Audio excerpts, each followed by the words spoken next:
Bonjour. Alors, nous lisons dans Matthieu 5, au verset 38.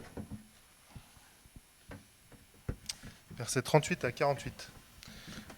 Vous avez appris qu'il a été dit « œil pour œil et dent pour dent ». Mais moi je vous le dis, de ne pas résister aux méchants. Si quelqu'un te gifle sur la joue droite, tends-lui aussi l'autre. Si quelqu'un veut te faire un procès et prend ta chemise, laisse-lui encore ton manteau. Si quelqu'un te force à faire 1 kilomètre, fais-en 2 avec lui. Donne à celui qui t'adresse une demande et ne te détourne pas de celui qui veut te faire un emprunt. Vous avez appris qu'il a été dit « tu aimeras ton prochain et tu détesteras ton ennemi ».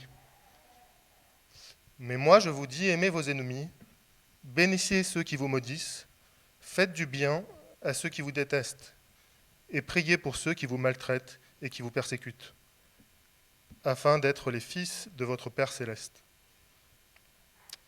En effet, il fait lever son soleil sur les méchants et sur les bons, il fait pleuvoir sur les justes et sur les injustes. Si vous aimez ceux qui vous aiment, quelle récompense méritez-vous ? Les collecteurs d'impôts n'agissent-ils pas de même ?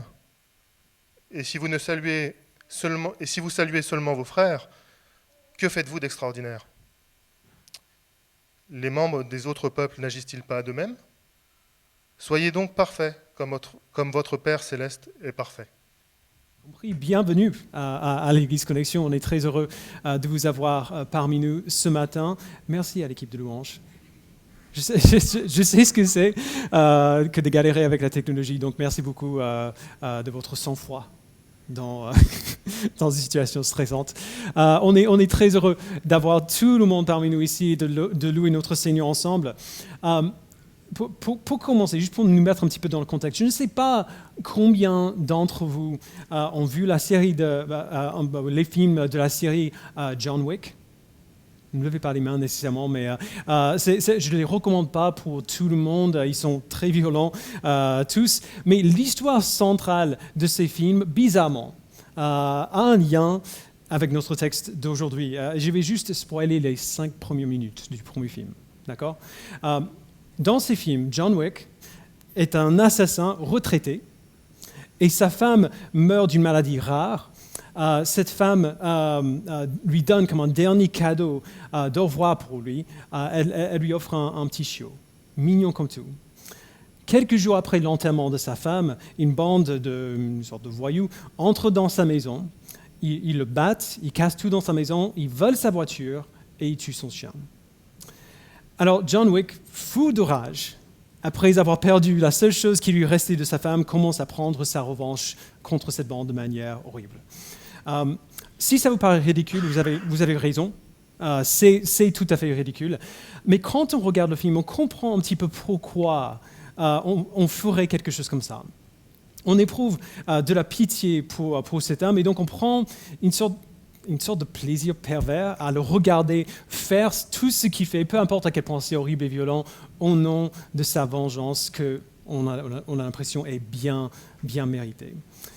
Plusieurs films et plusieurs livres au fil de l'histoire ont presque ce même scénario. Je pense qu'on n'arrête pas de raconter des histoires comme celle-là parce que la colère juste peut, d'une certaine manière, nous rendre puissants. En tout cas nous donner l'impression de puissance.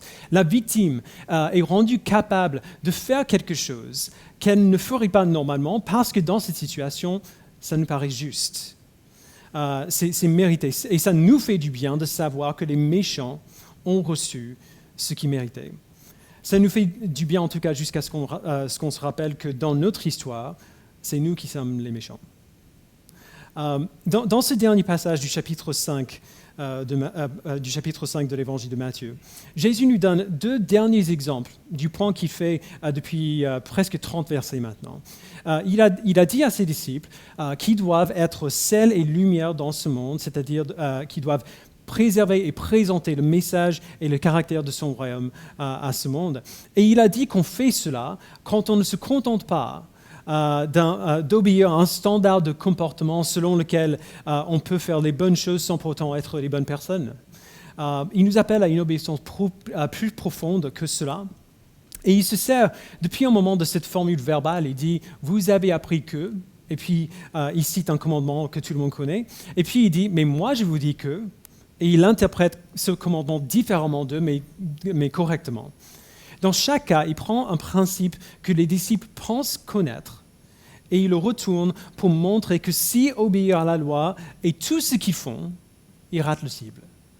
Il va faire ça 2 fois encore dans notre texte d'aujourd'hui, mais en réalité, c'est un seul exemple qui donne 2 moitiés d'un même principe.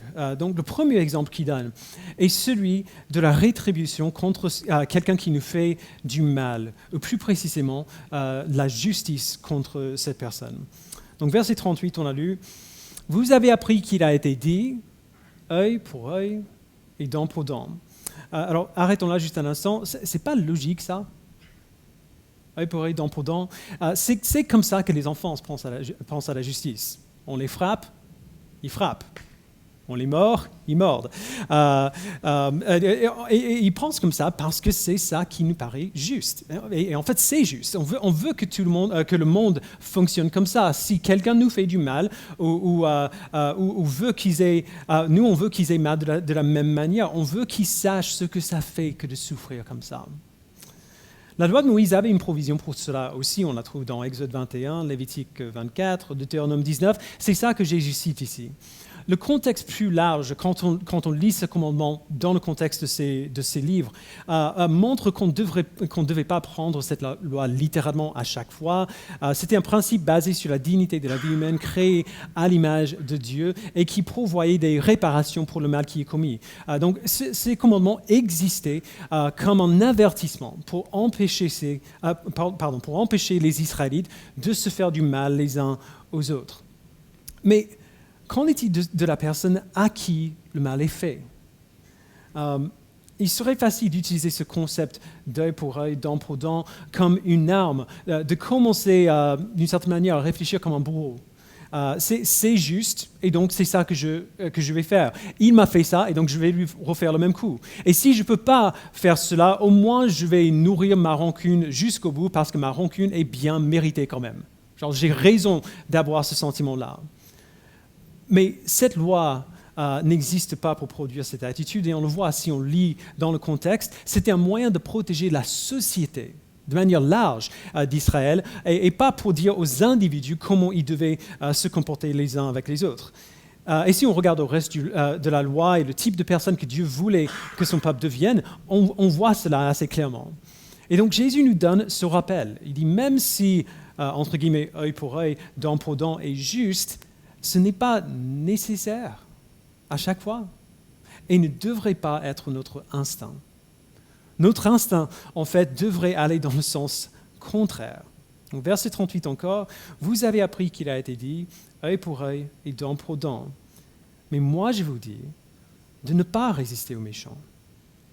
Si quelqu'un te gifle sur la joue droite, tends-lui aussi l'autre.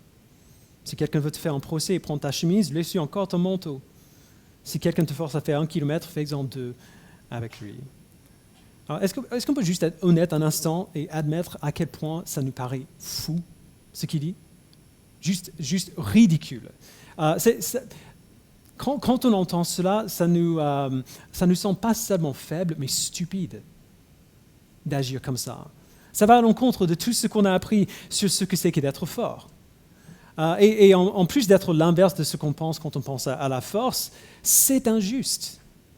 C'est pas juste. Si moi, en tant que pasteur, était devant, par exemple, une femme qui se faisait abuser par son mari, et je disais, écoute, s'il te frappe sur la joue droite, tends-lui aussi l'autre. Légalement, et même humainement, je dirais, ce serait assez problématique.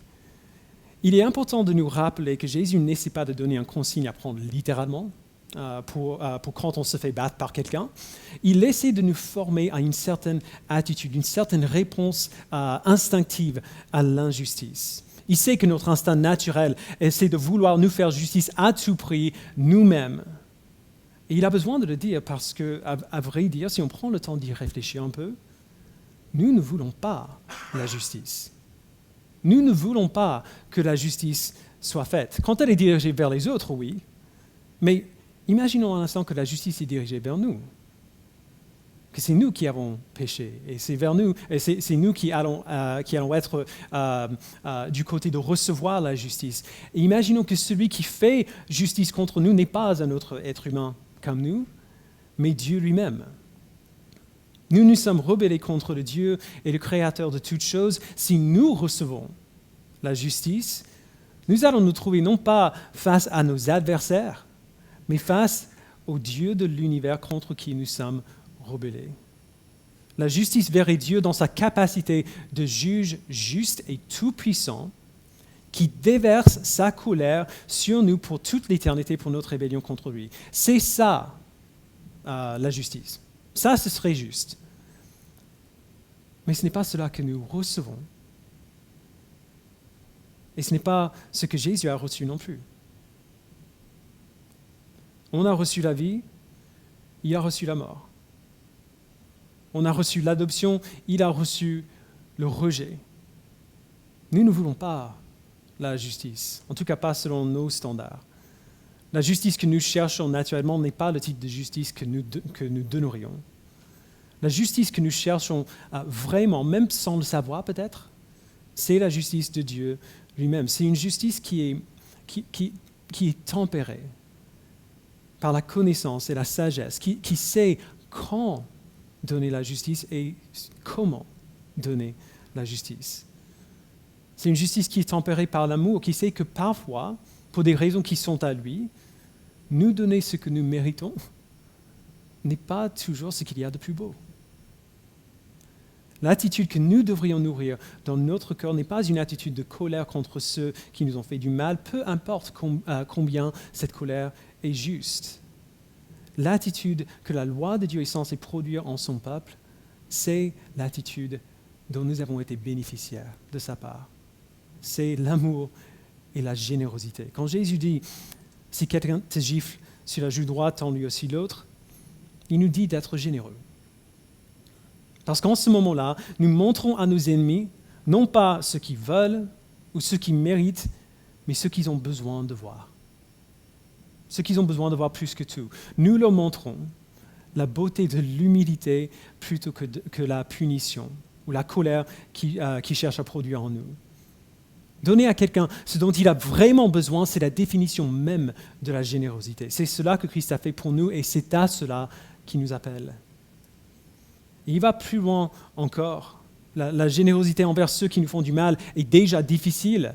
Et donc si on devient aussi généreux que ça, généreux à un tel point qu'on est prêt à agir comme ça envers nos ennemis, cette générosité va déborder naturellement en d'autres situations aussi. Verset 42, il dit « Donne à celui qui t'adresse une demande et ne te détourne pas de celui qui veut te faire un emprunt. » Nous sommes appelés à être des gens qui sont tellement humbles, tellement désintéressés par notre réputation ou notre mérite ou même nos possessions, que nous sommes prêts à tout laisser partir si en donnant, nous pouvons montrer aux autres à quoi ressemble la générosité et l'amour de notre Père. Dans ces situations où une personne ordinaire serait outrée à l'idée de s'être fait avoir, le peuple de Dieu laisse sa lumière briller devant les hommes pour leur montrer à quoi ressemble la bonté et la grâce de Dieu. Donc Jésus nous donne ce modèle. La grâce pour ceux qui nous blessent, la générosité envers ceux qui sont dans le besoin. Dans les versets qui viennent, à partir du verset 43, il va amener cette idée plus loin qu'on aurait voulu, si on est honnête. Verset 43, « Vous avez appris qu'il a été dit, tu aimeras ton prochain et tu détesteras ton ennemi. » Alors, ce qu'il dit n'est pas une citation exacte. C'est pour ça que la première partie de sa citation est en italique et pas la deuxième. Ça vient de Lévitique 19, verset 18, qui dit « Tu ne te vengeras pas, tu ne garderas pas de rancune contre les membres de ton peuple, tu aimeras ton prochain comme toi-même. » Alors, on peut déjà voir qu'à l'époque de Jésus, le but de cette loi a été tordu. Lévitique 19, 18 va bien dans le même sens que ce que Jésus vient de dire sur le fait de donner l'autre joue à celui qui te gifle. Pas de vengeance, pas de rancune, aimer son prochain comme soi-même. Le problème, c'est que si on perd le contexte Et tout ce qu'on a en tête, tout ce dont on se souvient, c'est aimer votre prochain. La question naturelle qui vient à l'esprit, c'est qui est mon prochain? Et qu'en est-il de ceux qui ne sont pas mon prochain? La loi dit de ne pas garder rancune et de ne pas se venger contre les membres de ton peuple. Donc le peuple d'Israël avait une attitude particulière envers ceux qui ne faisaient pas partie d'eux, qui étaient souvent littéralement ses ennemis. On a vu tout à l'heure que Eduardo a lu qu'il y avait une démarcation qui a été faite entre le peuple d'Israël et tous les autres peuples. Et donc du coup, au fil du temps, la loi est devenue dans les esprits des peuples, aimer les autres Israélites, oui, mais les autres nations de dehors ne méritent pas ce même amour. Ce sont des ennemis et donc on les traite comme des ennemis. Tu aimeras ton prochain et tu détesteras ton ennemi. Ce type de réflexion avait infiltré la mentalité du peuple et encore, c'est complètement logique. C'est comme ça qu'on réfléchit naturellement. Quelqu'un agit comme un ennemi envers toi, tu lui réponds comme un ennemi. Mais qu'est-ce que Jésus dit? Il nous ramène à ce que la loi dit vraiment, et il va encore plus loin. Le but de la loi, il dit, n'est pas de produire une sorte de loyauté nationaliste, ni de pousser les gens à détester leurs ennemis. Le but, c'est bien l'amour, et il le dit bien sûr parce qu'il sait que très bientôt, les ennemis de ses disciples qui l'écoutent seront bel et bien des membres de leur propre peuple et pas des étrangers. Verset 44, « Et moi je vous dis, aimez vos ennemis, bénissez ceux qui vous maudissent, faites du bien à ceux qui vous détestent et priez pour ceux qui vous maltraitent et qui vous persécutent. » Ce qui dit reste choquant aujourd'hui. Non, on n'est plus dans le même contexte, mais la plupart d'entre nous, on a été maltraités par quelqu'un, on a été traités comme un ennemi par quelqu'un à un moment ou un autre de notre vie. On sait ce que c'est que d'être l'objet de la calomnie ou d'un abus injuste, que ce soit à cause de notre foi ou non, on sait ce que c'est, on sait ce que ça fait que de subir cela. Si cela vous est déjà arrivé, surtout si c'était récent, si c'est encore un peu frais, prenez un instant pour y réfléchir. Quel est votre sentiment envers celui ou celle qui vous a blessé? Alors, quelle est notre réaction naturelle? C'est la colère et même la haine. Ils nous ont maltraités et donc nous voulons la rétribution, nous voulons la justice, nous voulons œil pour œil, dent pour dent.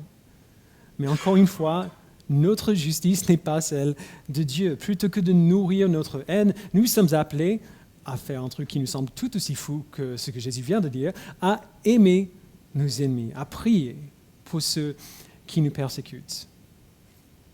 L'amour et la prière vont parfaitement de pair. C'est complètement logique que Jésus dise ça. Si nous aimons vraiment nos ennemis, ça veut dire que nous voudrons ce qu'il y a de meilleur pour eux et nous saurons en même temps que nous ne sommes pas capables de leur donner cela. Et donc, on va prier que Dieu les sauve, qu'il les bénisse, qu'il leur montre à eux le même amour, la même grâce qu'ils nous ont montré à nous. Et il est quasiment impossible de maintenir sa colère, de maintenir son désir de vengeance quand on prie pour nos ennemis. Si on prie vraiment, et pas juste les mots, mais si on prie vraiment que Dieu fasse pour eux ce qu'il a fait pour nous, notre colère a tendance à dissiper, comme le brouillard sous le soleil. La question devant un commandement qui va tellement à l'encontre de ce qui est naturel pour nous, c'est surtout pourquoi? Pourquoi est-ce qu'il nous dit d'agir ainsi? Et Jésus lui-même répond à cette question. Il donne 2 réponses à cette question dans ce passage. Et ces réponses sont surprenantes. Il dit, verset 44 encore, il dit, « Mais moi je vous dis, aimez vos ennemis, bénissez ceux qui vous maudissent, faites du bien à ceux qui vous détestent et priez pour ceux qui vous maltraitent et qui vous persécutent, afin d'être les fils de votre Père céleste. » Ce n'est pas la réponse à laquelle j'aurais pensé naturellement.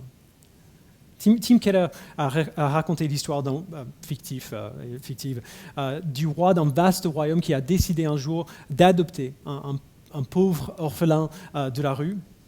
Le roi a ramené l'enfant dans son palais, il a lavé la boue de son corps, il a enlevé ses vêtements déchirés et sales et lui a donné les vêtements d'un prince. Une fois que l'enfant était nettoyé, habillé, bien nourri, le roi le regarde et il dit « Tout ce que j'ai, tout ce qui est à moi, maintenant, est à toi. Tu es mon fils, je suis ton père. Alors l'enfant, un peu perplexe devant la générosité du roi, il dit, mais pourquoi est-ce que tu fais ça? Pourquoi est-ce que tu m'as adopté? Et le roi répond, c'est pas à toi de savoir cela. Tout ce qu'il te faut savoir, c'est que maintenant tu es mon enfant. Et maintenant que tu es mon enfant, tu vas commencer à apprendre à vivre comme mon enfant. Si tu es le fils du roi, apprends à vivre comme le fils du roi. Tout ce que j'ai est à toi. Nous sommes les fils et les filles du roi des rois. Nous avons été adoptés dans sa famille. Maintenant que nous sommes adoptés, maintenant que nous sommes ses enfants, nous devons apprendre à vivre comme ses fils et comme ses filles. Nous devons apprendre à vivre comme il vit et à aimer comme lui, il aime. Aimez vos ennemis, priez pour ceux qui vous persécutent afin d'être les fils de votre Père céleste. Du coup, si notre but, notre appel est d'apprendre à vivre comme notre Père il vit, à apprendre à aimer comme lui, il aime, comment est-ce que Dieu aime? Deuxième moitié du verset 45, il dit, « En effet, Dieu fait lever son soleil sur les méchants et sur les bons, et il fait pleuvoir sur les justes et sur les injustes. » C'est ce qu'on appelle la grâce commune. C'est la grâce que Dieu montre à tous les hommes et à toutes les femmes de toute l'humanité, sans distinction, simplement parce que nous vivons dans son monde à lui. Alors bien sûr, il y a des gens qui souffrent plus que d'autres, il y a des gens qui prospèrent plus que d'autres, mais si nous sommes vivants, alors si nous avons de l'air dans nos poumons, un cœur qui bat, ce n'est que parce que Dieu nous a fait la grâce de vivre. Ce n'est que parce que Dieu nous a donné une mesure de grâce. Il donne le soleil et la pluie à ses enfants, mais aussi à ceux qui ne sont pas ses enfants. Il donne la vie à toute l'humanité. Il est généreux de cette manière à toute l'humanité. Et si nous sommes ses fils et ses filles, nous ferons de même. Peu importe qui est devant nous. Si nous sommes ses fils et ses filles, nous ne baserons pas nos agissements sur ce que quelqu'un d'autre mérite, parce que nous méritons tous le jugement de Dieu. Nous verrons l'exemple de notre Père qui donne le soleil et la pluie aux justes et aux injustes, et nous ferons de même. L'amour que nous montrons à nos frères et sœurs, à qui nous sommes proches, avec qui on est en famille, on montrera ce même amour à tous, même à ceux qui nous blessent terriblement. Alors nous aimons nos ennemis parce que notre Père est généreux envers nous et parce que nous sommes ses enfants. Et deuxièmement, nous aimons nos ennemis non seulement parce que nous sommes ses enfants, mais pour montrer que nous sommes ses enfants. Il dit au verset 46, « Si vous aimez ceux qui vous aiment, quelle récompense méritez-vous? Les collecteurs d'impôts n'agissent-ils pas de même? Et si vous saluez seulement vos frères, que faites-vous d'extraordinaire? Les membres des autres peuples n'agissent-ils pas de même? » On a parlé de cette démarcation du peuple de Dieu tout à l'heure. Jésus dit que c'est comme ça qu'on se démarque. Nous nous démarquons en tant que les enfants de Dieu par l'amour que nous montrons à nos ennemis. N'importe qui peut ne pas faire ça. N'importe qui peut aimer un frère et détester un ennemi. C'est ça qui est naturel. Mais ce n'est pas naturel de répondre à la persécution par l'amour. Personne n'aime le méchant. Dans les films peut-être, j'aime bien aussi Dark Vador, mais dans la vraie vie, ça ne marche pas comme ça. Personne n'aime naturellement quelqu'un qui est vraiment un ennemi. Si nous agissons ainsi, si nous aimons nos ennemis, c'est parce que quelque chose de remarquable a eu lieu en nous pour produire cela en nous. Alors bien sûr, il y a certains non-chrétiens qui ont aussi appris à être bons et généreux, même envers leurs ennemis, et parfois même mieux que nous. Mais ils ne le font pas pour la même raison ni de la même manière. Nous n'aimons pas nos ennemis parce que nous avons adopté une philosophie qui l'exige ou par un altruisme que nous trouvons admirable, tout simplement. Nous aimons nos ennemis, Jésus dit, afin d'être les fils et les filles de notre Père céleste. C'est ça la chose spectaculaire qui a eu lieu en nous. Nous avons été adoptés comme fils et filles de Dieu et aimer nos ennemis parce que nous sommes les enfants de Dieu, aimer nos ennemis parce que nous apprenons à ressembler à notre Père, ça prouve que nous sommes ses enfants. Cela prouve à nous-mêmes et au monde extérieur notre identité de membres de sa famille. C'est de ça que Jésus parlait au verset 16. Je ne sais pas si vous vous en souvenez quand il disait que votre lumière brille ainsi devant les hommes afin qu'ils voient votre belle manière d'agir et rendent gloire à votre Père céleste. C'est pour cela que donner l'autre joue n'est pas un signe de faiblesse. Ce n'est pas simplement se laisser se faire avoir. Nous agissons ainsi pour montrer quelque chose à la personne qui est devant nous, pour qu'il voit notre manière d'agir et qu'il lève les yeux vers notre Père. Notre lumière brille devant les hommes lorsque les hommes nous voient agir d'une telle manière à ce qu'il n'y ait aucune autre explication possible, sinon l'œuvre de Dieu en nous. Et c'est ça le but. C'est pour cela que nous visons non pas une obéissance superficielle, mais une obéissance plus profonde. Ou pour le dire autrement, c'est pour cela que nous visons la perfection. Verset 48, peu importe, n'importe qui peut aimer ses frères, et donc il dit, démarquez-vous, soyez donc parfaits, comme votre Père céleste est parfait. C'est un verset qui m'a terrifié pendant des années, comme ça a terrifié pas mal d'entre nous. Mais ce que dit Jésus est assez simple quand même. Nous visons la perfection de notre Père parce qu'il est parfait et nous sommes à lui. Nous visons sa perfection parce qu'il est parfait et nous sommes à lui. Jésus met la barre tellement haute parce qu'il sait que si la barre n'est pas aussi haute que ça, nous ne viserons pas aussi haut que ça. Sa perfection est le but parce qu'il est notre Père et nous apprenons à vivre comme ses enfants. Notre Père est parfait et nous voulons être comme lui. Comme tous les enfants veulent être comme leurs parents qui les aiment. Si nous voulons une cible à viser, c'est ça, la perfection de notre Père. Et ça ne devrait pas nous surprendre d'ailleurs. Jésus l'a déjà dit tout en haut de notre passage au verset 20. Il dit, si votre justice ne dépasse pas celle des spécialistes de la loi et des pharisiens, vous n'entrerez pas dans le royaume des cieux. Cette justice qui dépasse celle des chefs religieux, c'est la justice parfaite de notre Père céleste. C'est vers cela qui nous amène. C'est cela qui produira en nous. On n'y est pas encore, mais c'est vers là qu'on va. Alors je sais bien que pour plusieurs d'entre vous, tout ce que j'ai dit ce matin, vous le saviez déjà. Je n'ai rien dit de nouveau, rien dit de hyper controversé. Si vous avez grandi dans l'Église, vous avez entendu ces choses. Même les non-croyants ont entendu ces phrases. Si quelqu'un te gifle sur la joue droite, aimez vos ennemis et ainsi de suite. Ces passages sont presque devenus des clichés maintenant. Et ce sont des clichés parce qu'on les a tellement entendus, on les a entendus tellement de fois qu'on n'y pense même plus. Et parce qu'on n'y pense plus, parce qu'on les a entendus tellement de fois, on pense les avoir intégrés. Et c'est là où est notre problème. Puisqu'on peut les citer par cœur, ces versets, on imagine qu'on les a intégrés. Et c'est pas vrai pour autant.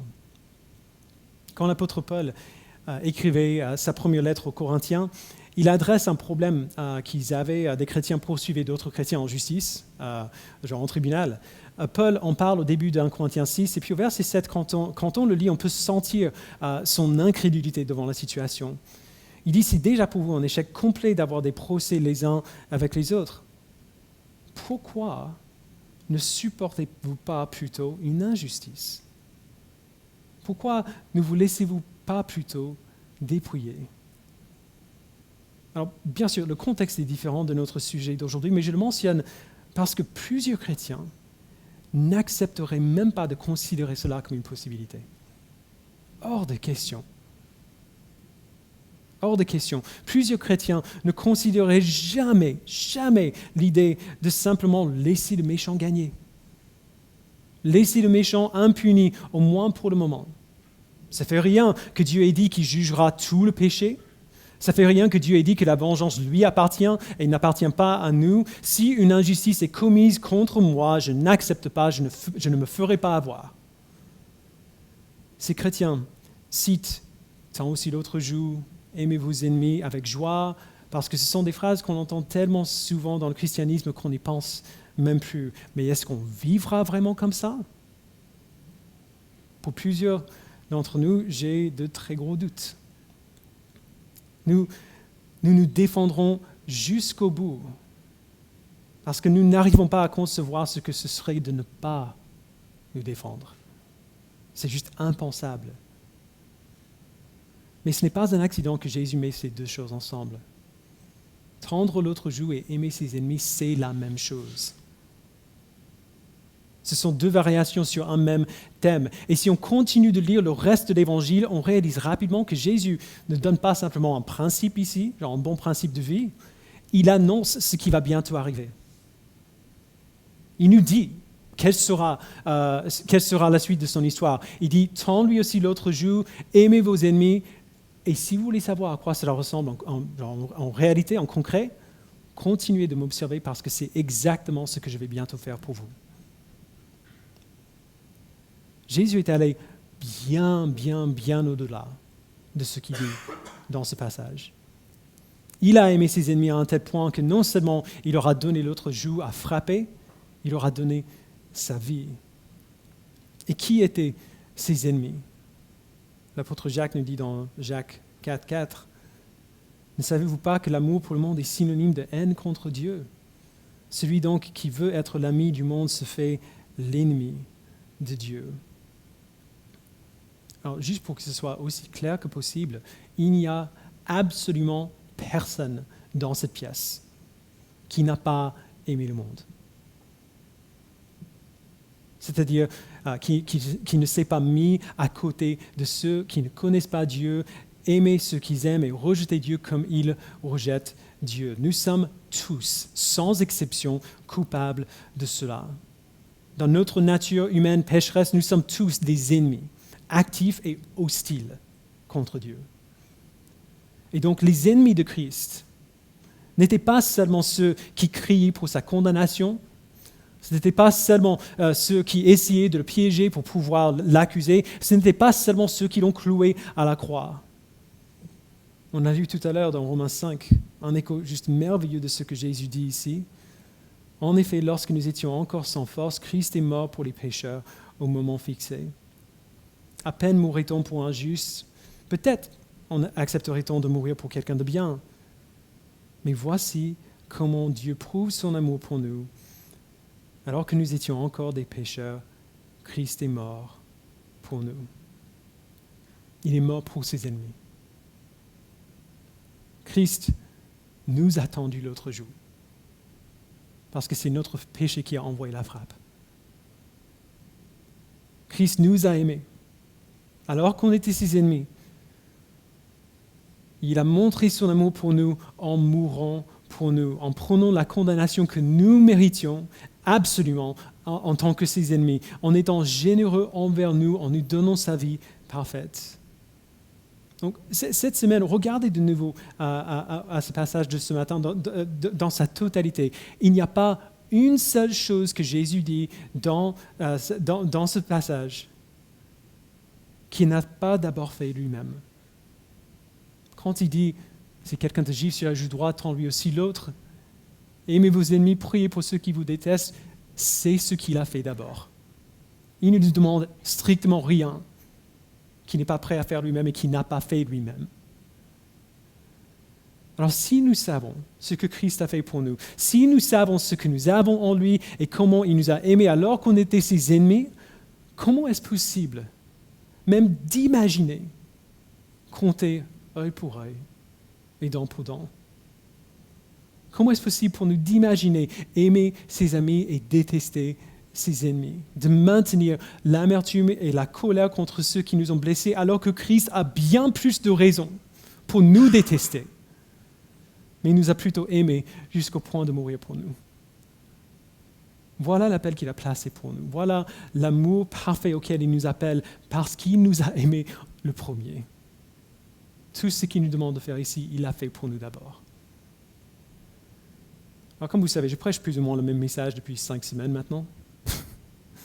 Parce que Jésus nous donne exemple après exemple de la même vérité. Il nous appelle à être sel et lumière au monde, à préserver, à présenter le message et le caractère du royaume, et on fait cela en poursuivant une obéissance plus profonde à ses commandements. Et les exemples qu'il donne ne sont que des exemples. Genre Jésus n'est pas exhaustif dans sa liste. Il nous appelle à une obéissance plus profonde en toutes choses, non seulement à nous conformer à un standard de comportement, mais aussi et surtout à chercher à refléter au monde la justice parfaite de notre Père. Du coup, si nous savons ce qu'il a fait pour nous et si nous savons qui nous sommes en lui, nous n'arrêtons pas au commandement de ne pas tuer. Nous contrôlons nos émotions, notre colère, et nous ne la laissons pas nous dominer. Nous n'arrêtons pas au commandement de ne pas commettre un adultère. Nous faisons toute pensée prisonnière, comme Paul dit, pour qu'elle obéisse à Christ et nous restons purs et fidèles. Nous n'arrêtons pas au commandement de suivre une certaine procédure quand on veut divorcer son conjoint. Nous devenons des époux et des époux marqués d'une telle fidélité que le divorce devient juste impensable. Nous n'arrêtons pas au commandement de ne pas trahir un serment. Nous devenons des personnes marquées d'une telle fidélité qu'un serment n'est même pas nécessaire. Nous n'arrêtons pas au commandement d'exercer la justice. Nous faisons confiance que notre Père a exercé la justice pour nous dans la personne de son Fils et nous montrons l'humilité généreuse à ceux qui nous maltraitent. Nous n'arrêtons pas au commandement d'aimer notre prochain. Nous reflétons l'amour de notre Père céleste et nous aimons nos ennemis aussi, comme Christ nous a aimés alors que nous étions ses ennemis. Et nous faisons tout cela. Nous faisons comme cela pour chaque commandement que nous voyons dans la parole de Dieu. Nous ne nous contentons pas de l'obéissance simple, entre guillemets, même si l'obéissance simple, genre c'est un commandement, c'est un début non négligeable, genre il ne demande pas moins que ça. Nous cherchons quand même plus de profondeur que cela. Nous n'essayons pas seulement de faire la bonne chose, mais de devenir par son aide les bons types de personnes, apprendre à vivre comme les enfants du roi. Jésus va continuer de nous montrer à quoi cela ressemble dans les 2 chapitres à venir, mais pour l'instant, nous devons nous souvenir que tout cela serait impossible sans son aide. Alors, c'est possible de ne pas tuer, c'est possible de ne pas commettre d'adultère, de ne pas mentir. Ce n'est pas possible tout seul d'être parfait comme notre Père céleste est parfait. Mais voici le don que nous avons reçu, et c'est avec cela qu'on termine. Avec son aide, par son esprit, nous poursuivons la perfection et nous poursuivons la justice qui est plus grande que celle des chefs religieux. Avec son aide, par son esprit, nous serons sel et lumière dans ce monde. Nous préserverons et nous présenterons le message et le caractère du royaume. Nous laisserons notre lumière briller devant les hommes afin qu'ils voient notre belle manière d'agir et qu'ils rendent gloire à notre Père céleste. C'est possible. Tout ce qu'il dit est possible et il nous l'a prouvé parce qu'il a fait. Je vous invite à prier.